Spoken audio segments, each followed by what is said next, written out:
Pratiwi, aku dari Teknologi Pangan kelas A, Fakultas Peternakan dan Pertanian, Universitas Diponegoro.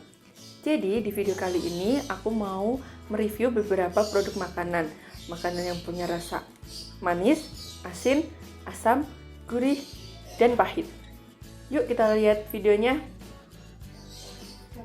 Jadi, tujuan dari video ini untuk memenuhi tugas praktikum pengujian sensori tentang review produk makanan. Halo teman-teman, di sini aku mau review beberapa makanan. Nah, yang pertama kita bakal review makanan manis. Contohnya yaitu adalah coklat. Nah, sebelum kita masuk untuk mereview dari masing-masing coklat ini, kita mau bahas dulu nih sebenarnya apa sih coklat itu. Nah, coklat merupakan produk makanan yang dibuat dari biji kakao. Menurut Rampah tahun 2016, biji kakao ini memiliki banyak sekali manfaat bagi kesehatan tubuh manusia, seperti memiliki kandungan lemak, protein, karbohidrat, dan mineral. Nah, yang paling penting nih, coklat memiliki kandungan polifenol yang berfungsi sebagai antioksidan yang nantinya akan bermanfaat bagi kesehatan tubuh manusia. Ya, jadi yang pertama kita mau bahas silver queen. Kita buka dulu ya, guys.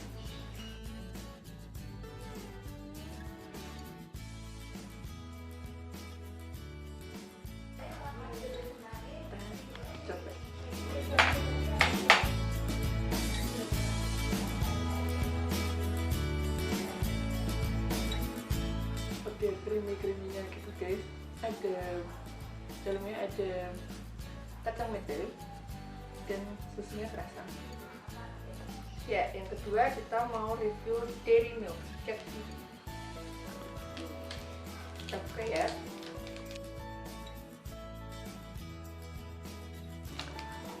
Ini buat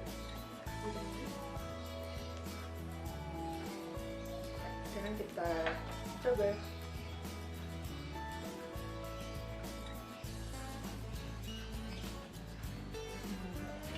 Rasanya lebih manis, hasilnya lebih keras. Ya, kita mau coba yang varian KitKat.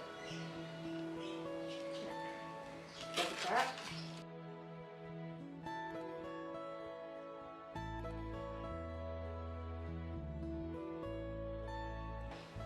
Ini buat yang KitKat.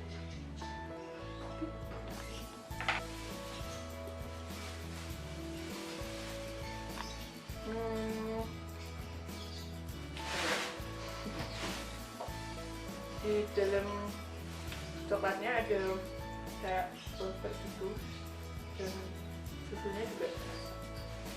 Nah, sekarang kita mau bahas tentang aromanya, teksturnya, dan rasanya. Nah, yang pertama kita mau bahas tentang aromanya. Ketiganya ini ada aroma kakaonya dan juga perpaduan dengan susu. Nah, tapi di sini yang aku suka yaitu adalah silver queen karena aroma kakaonya itu benar-benar keluar gitu daripada susunya.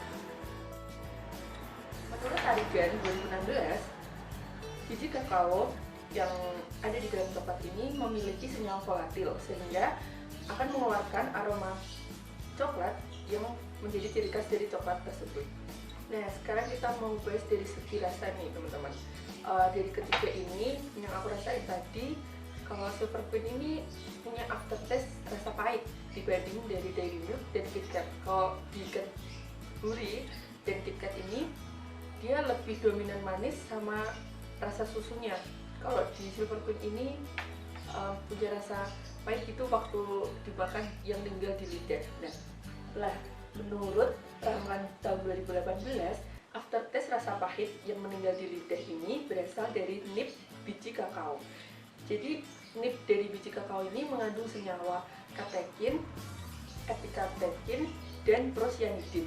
Nah, ketiga senyawa ini berfungsi untuk mengendapkan protein sehingga protein itu akan mengendap di lidah kita sehingga lidah kita merasakan pahit dari biji kakao ini.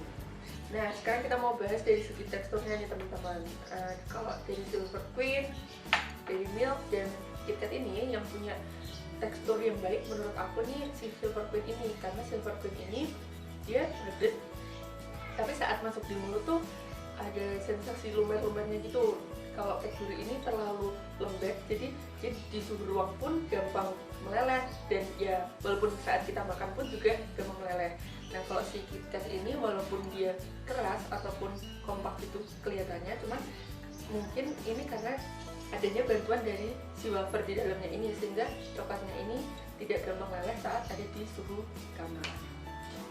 Nah, menurut Subandrio tahun 2018, jenis coklat yang baik itu memiliki tekstur yang kompak, tidak mudah meleleh di suhu ruang, namun dia bisa leleh saat kita makan atau leleh di suhu tubuh kita, sehingga coklat itu dapat kita konsumsi dengan baik. Dan yang paling penting juga dia punya tekstur yang lembut saat dimakan dan ada sensasi lengket-lengketnya gitu. Nah, apa sih alasannya si coklat ini gampang gitu leleh saat kita makan?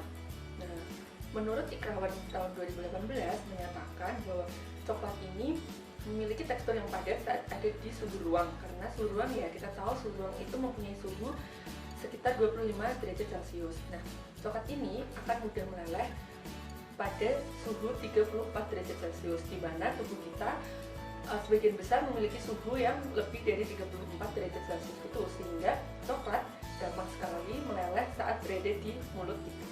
Nah, kalau dari ketiga coklat yang aku cobain tadi, yang paling aku suka sih dari Silver Queen ini. Silver Queen ini tadi kan berdasarkan dari aroma, tekstur, dan rasa, menurutku dia yang paling pas menjadi produk coklat yang aku sukai gitu, karena yang pertama rasanya dia punya rasa manis, dia punya rasa pahit, dia juga punya rasa dari susunya juga terasa, dan yang terpenting teksturnya ini gampang banget meleleh di mulut sehingga enak untuk dikonsumsi.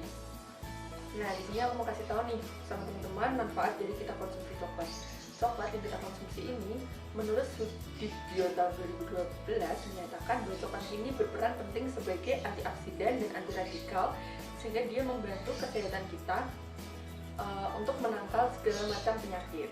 Nah, selanjutnya kita mau bahas produk makanan yang memiliki aftertaste asin. Di sini contoh produk yang akan kita bahas yaitu adalah keju. Nah, sebelum kita bahas lebih lanjut tentang keju, sebenarnya keju itu apa sih? Nah, keju itu merupakan produk olahan pangan yang berbahan dasar susu. Nah, menurut Wadani tahun 2018, dia menyatakan bahwa keju ini adalah produk yang diolah dari susu, kemudian dilakukan proses koagulasi atau penggunaan protein sehingga menghasilkan curd. Nah, curd ini yang akan dibuat menjadi keju. Yang pertama kita mau bahas tentang keju yang mereknya ini Mac. Nah, kita rasain dulu guys.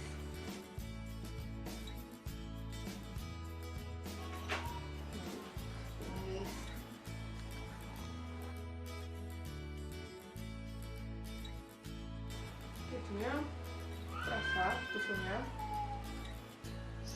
asinnya juga terasa. Produk yang kedua nih yang mau aku cobain dari keju dari Procis. Ini juga bentuknya slice.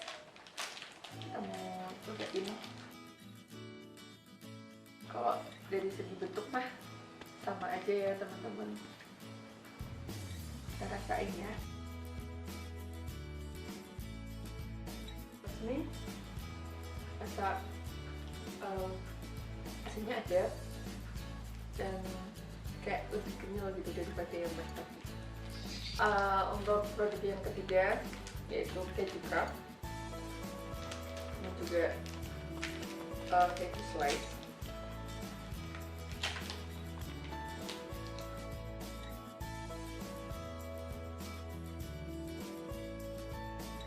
Ada rasanya juga bagus. Nah, sekarang kita mau bahas dari segi aroma dulu nih teman-teman. Jadi ya kalau keju mah pasti aromanya ya susu sapi gitu ya. Yang paling kerasa sih menurut aku dari ketiga ini yaitu keju craft. Keju craft ini punya bau susu yang lebih dominan gitu. Menurut Sari tahun 2014, dia menyatakan bahwa aroma susu sapi yang ada pada keju-keju ini berasal dari senyawa volatil yang ada pada lemak susu. Nah, senyawa ini yang membuat si bau ini keluar saat kita cium. Nah, pada sekarang ini kita mau bahas tentang rasa dari ketiga keju ini. Menurut aku yang punya rasa lebih dominan asin ini juga dari keju Kraft. Keju Kraft ini punya aftertaste rasa asin dan ada rasa manisnya juga. Nah, menurut Arifiansyah tahun 2014 menyatakan bahwa rasa asin pada keju ini berasal dari senyawa klorida dan garam-garam lainnya, sehingga timbul rasa asin pada keju. Dan kadang nih ada aftertaste rasa manis juga di akhir. Nah, rasa manis ini berasal dari laktosa susu yang menjadi bahan dasar dari si keju ini. Nah, kita mau bahas tentang teksturnya ya teman-teman. Nah, kalau menurut aku juga dari ketiga tekstur keju ini yang paling bagus juga di keju Kraft ini. Keju Kraft ini memiliki tekstur yang lembut dan mudah patah saat dikonsumsi. Nah, menurut negara tahun 2016 dia juga menyatakan tekstur keju slice yang baik itu dia mempunyai tekstur yang lembut dan mudah patah saat dimakan sama kita. Nah, dari ketiga macam keju ini nih yang menjadi kesukaan aku yaitu adalah keju Kraft, yang dimana dari segi aroma dia juga benar-benar yang kasih bau susu sapi gitu. Terus buat teksturnya dia juga lembut dan mudah patah gitu, bukan yang kenyal dan susah dikonsumsi gitu di mulut kita. Terus kalau dari segi rasa juga dia lebih kerasa susu sapinya, lebih terasa asin dan ada manis-manisnya juga gitu di akhir. Jadi aku prefer ke keju. Jadi manfaat keju menurut Hapsari tahun 2014, dia menyatakan bahwa keju ini sangat bermanfaat bagi kesehatan tubuh kita karena di dalam keju itu mengandung senyawa fosfor dan kalsium yang tinggi, namun dia rendah karbohidrat. Jadi dia sangat cocok buat menurunkan berat badan, menurunkan tekanan darah, dan dia dapat merangsang flora yang ada di usus kita sehingga menyebabkan BAB kita bisa lancar kalau kita mengonsumsi keju. Nah, dari kalsium dan fosfor tadi dia juga berfungsi untuk menguatkan gigi kita. Buat produk selanjutnya nih kita mau bahas beberapa makanan yang memiliki aftertaste asam. Nah, di sini aku pakai vitamin C. Sebelum kita mau review nih satu-satu produk dari vitamin C ini, aku mau kasih tahu nih sebenarnya vitamin C ini apa sih? Nah, vitamin C ini merupakan salah satu vitamin yang bermanfaat banget nih bagi kesehatan kita. Nah, menurut Yulianto tahun 2018 dia menyatakan bahwa vitamin ini sangat berperan penting bagi kesehatan tubuh manusia karena vitamin C ini merupakan vitamin yang larut dalam air sehingga saat dikonsumsi manusia ini bisa membantu untuk menangkal segala jenis penyakit. Yang pertama kita mau bahas vitamin dari vitamin CP atau apa nih? CIP lah ya pokoknya ini. Nah, vitamin ini nih punya bentuk yang kayak obat gitu, kecil-kecil. Kita rasain ya guys. Nah, yang kedua kita mau bahas dari mereknya Vitacimin. Vitacimin di sini rasanya lemon. Coba ya.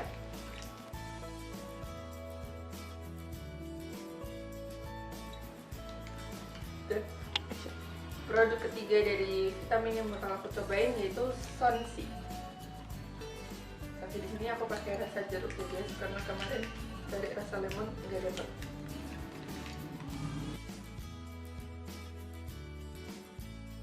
Kita udah cobain nih dari masing-masing vitamin C ini. Menurutku yang punya aroma jeruk itu Vitacimin sih. Aromanya tuh lebih bener-bener ngasih tahu bahwa ini rasa jeruk. Dan buat warnanya pun juga kuning ya, karena dia rasa lemon. Nah, menurut dia tahun 2019 dia menyatakan bahwa vitamin C ini memang cenderung memiliki warna yang kuning karena dia komposisinya ini juga berasal dari buah jeruk. Nah, vitamin C ini memiliki aroma jeruk itu berasal dari senyawa riboflavin yang ada pada jeruk. Nah, kalau dari segi tekstur, dari ketiga vitamin C ini nggak ada perbedaan ya, karena dia merupakan sebuah suplemen sehingga teksturnya ini keras. Nah, pendapatku ini juga didukung sama pendapat dari Majid tahun 2014. Dia menyatakan bahwa suplemen vitamin C pada umumnya memiliki tekstur yang keras dan dia akan meleleh bertahap gitu saat kita konsumsi di mulut kita. Buat tadi aftertaste rasa asamnya itu, aku juga prefer ke vitamin C.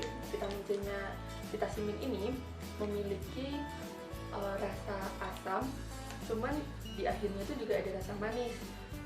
Kalau di Somse ini apa ya, menurutku lebih dominan rasa manisnya itu, jadi kurang ngasih tahu bahwa itu adalah suplemen vitamin C. Nah, menurut Amelia tahun 2017 dia menyatakan bahwa suplemen vitamin C ini kenapa sih dia bisa asam, karena ya dari jeruknya sendiri itu dia punya pH yang di bawah normal, yaitu 2-4, sehingga timbullah rasa asam saat kita konsumsi. Dari ketiga produk suplemen vitamin C ini aku prefer ke Vitamin sih, karena dari segi aroma dia menandakan banget bahwa dia ini adalah suplemen vitamin C. Dari segi tekstur ya, karena emang ketiganya nggak ada bedanya, teksturnya itu keras tapi perlahan dia bisa meleleh gitu di mulut kita. Nah, kalau dari segi rasa juga dia lebih dominan asam, tapi dia punya aftertaste rasa manis di akhir. Jadi aku lebih rekomendasiin Vitamin. Jadi apa sih manfaat kalau kita konsumsi suplemen vitamin C ini? Sebenarnya vitamin C ini emang bener-bener bermanfaat gitu bagi kesehatan tubuh kita. Menurut Utami dan Junarisana tahun 2013, mereka menyatakan bahwa konsumsi vitamin C ini mampu menjaga daya tahan tubuh kita, terus bisa mencegah penuaan dini karena dia meregenerasi sel kulit mati yang ada di dalam tubuh kita. Dan yang paling penting, vitamin C ini bisa bermanfaat sebagai antioksidan, yang dimana antioksidan itu bakal bermanfaat banget buat mencegah segala penyakit yang akan masuk ke dalam tubuh kita. Yang keempat nih, kita mau bahas beberapa produk makanan yang mempunyai aftertaste umami atau gurih. Nah, produk yang aku pakai ini ada 3 ini. Yuk kita cobain satu-satu ya teman-teman. Menurut Prasetya Ningsih tahun 2018, dia menyatakan bahwa rasa umami ini menggambarkan rasa gurih dari glutamat dan nukleotida. Jadi kedua senyawa ini jika digabungkan akan menghasilkan rasa umami. Nah, produk pertama yang mau aku cobain yaitu Chiki Balls. Chiki Balls ini dia punya varian rasa keju. Dia renyah ya guys, dan ada rasa umami gitu dari si kejunya ini. Nah, yang kedua produknya yaitu Cheetos. Di sini aku pakai rasa daging bakar karena kayaknya Cheetos ini nggak ada yang rasa keju.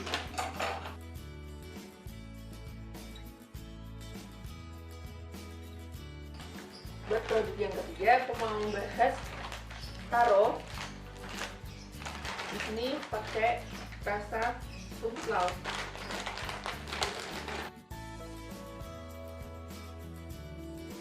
Nah, kita mau bahas dari rasanya. Rasa umami sih ya, karena emang dari ketiganya ini punya varian rasa yang berbeda-beda. Nah, kalau menurutku sendiri yang punya rasa umami itu lebih ke produk Cheetos. Nah, si rasa umami ini ditimbulkan karena adanya kandungan glutamat di dalam makanan ini. Menurut Tarik tahun 2014, senyawa glutamat yang terdapat pada produk makanan ini berfungsi untuk meningkatkan rasa umami. Nah, biasanya juga produk yang kaya akan protein juga akan mengeluarkan rasa umami. Kemudian kalau dari segi aroma, dari ketiga produk ini punya aroma yang berbeda-beda ya, karena emang varian rasanya juga berbeda-beda. Namun kalau dari segi tekstur, ketiganya juga punya tekstur yang sama gitu, keras dan renyah gitu. Nah, menurut Mardesi dan Saripudin tahun 2014, mereka menyatakan bahwa produk pangan yang diproses secara ekstrusi atau pengeringan gitu, mereka memang punya tekstur yang keras, namun saat konsumsi itu renyah, jadi bukan keras yang susah untuk digigit gitu, jadi teksturnya itu renyah. Nah, hal ini dikarenakan produk ekstrusi itu berbahan dasar pati. Nah, yang membuat si produk ini jadi renyah karena pada pati ini punya kandungan amilosa dan amilopektin. Dari ketiga produk ini sebenarnya aku nggak bisa yang benar-benar suka yang mana karena emang rasanya beda ya teman-teman. Tapi kalau yang rasanya lebih umami dan punya tekstur yang renyah itu menurutku dari produk Tikos ini. Nah, produk terakhir yang mau aku review di sini ada 3 macam jenis kopi. Di sini aku pakai Nescafe, Torabika, sama Kapal Api. Nah, ketiga kopi ini benar-benar 100% kopi hitam ya teman-teman, jadi non gula dan non susu. Nah, jadi sebelum aku mau review ketiga kopi ini, aku mau kasih tahu nih sebenarnya kopi itu apa. Ya, dari kita pasti udah tahu ya kopi itu apa. Tapi di sini menurut Hafif tahun 2015, dia menyatakan bahwa kopi ini merupakan hasil minuman dari seduhan biji kopi yang melalui proses penyangrai sehingga menghasilkan bubuk kopi yang bisa kita nikmati sekarang ini. Yang pertama nih, aku mau cobain dari produknya Nescafe. Terus yang kedua, aku mau cobain dari Torabika. Yang terakhir, kita pakai Kapal Api. Aku mau bahas tentang rasanya dulu dari ketiga kopi ini. Kalau emang lebih dominan pahit ya, karena emang benar-benar kopi tanpa gula dan tanpa susu. Namun menurut aku yang paling pahit itu punyanya Kapal Api. Nah, kenapa sih kopi itu pahit? Nah, menurut Farhadi dan Mukhtaridi tahun 2016, rasa pahit pada kopi ini memang sebuah cita rasa dari minuman kopi. Nah, rasa pahit ini berasal dari senyawa klorogenat dan kafein yang ada pada biji kopi. Dan dari ketiga kopi ini yang paling pahit itu punya Kapal Api. Aku mau kasih tahu juga kalau di Nescafe ini, walaupun dia punya rasa pahit, tapi dia juga punya aftertaste rasa asam gitu guys. Hal ini dikarenakan di dalam kopi Nescafe ini dibuat dari biji kopi Robusta. Menurut Oktadina tahun 2013, dia menyatakan bahwa biji kopi Robusta ini memang mempunyai rasa lebih pahit dan sedikit asam.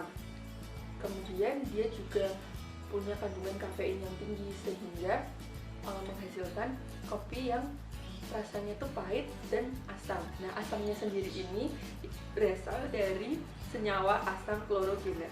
Menurut aku dari ketiga kopi ini aromanya nggak begitu ada perbedaan yang signifikan ya, semuanya mempunyai aroma kopi.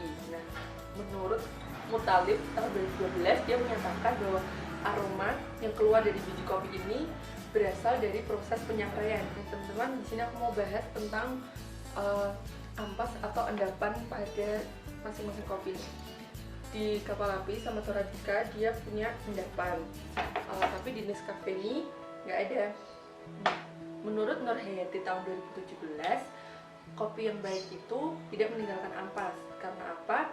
Kopi yang tidak meninggalkan ampas ini berarti pemrosesannya ini terjadi secara sempurna sehingga tidak meninggalkan senyawa volatil.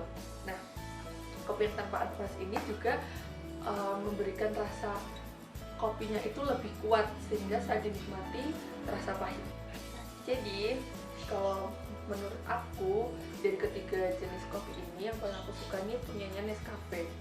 dari segi aroma dia juga mengeluarkan aroma kopi. Terus dari segi rasa dia punya rasa pahit tapi juga punya rasa asam, jadi rasanya tuh nggak monoton pahit aja.